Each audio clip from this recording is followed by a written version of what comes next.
Bihar board 10वीं वर्ग का हिंदी का महत्वपूर्ण प्रश्न है जो 2026 में आने की पूर्ण संभावना है। पहला क्वेश्चन है, पहली विफलता पर छलके आंसू ही प्रथमा अक्षर है। यह बहुत ही महत्वपूर्ण क्वेश्चन है, बहुत ही महत्वपूर्ण क्वेश्चन है। हाँ, कहानी का परिचय दे। माँ कहानी का परिचय में लेखक का नाम और पूरे सारांश का आपको लिखना पड़ेगा। मनुष्य के साखी के रूप में क्या है? मेरे बिना तुम प्रभु का व्याख्या करें। कवि किस तरह बंगाल में लौटने की बात करता है? यह कई बार पूछा गया प्रश्न है। बहादुर अपने घर से क्यों भागा? ये भी कई बार पूछा गया है। यहाँ थोड़ा सा मिसप्रिंट भी है।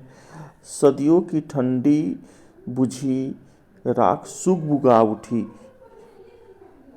इसका भी कई बार पूछा जा चुका प्रश्न है। गुरु की कृपा से किस युक्ति की पहचान होती है? लेखक को क्यों लगता है कि नौकर रखना जरूरी है? परहित के लिए देह धारण कौन करता है? इस कविता में भी आपको बहुत सारे प्रश्न बनते हैं जिसमें यह महत्वपूर्ण है। सीता घुटन क्यों महसूस करती है?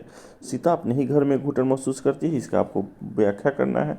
मंगू का परिचय देना है, इस कहानी का मुख्य पात्र है। आपको बहू सास को कैसे मनाया,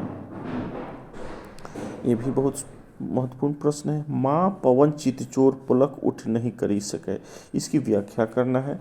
ढहते विश्वास का परिचय दे।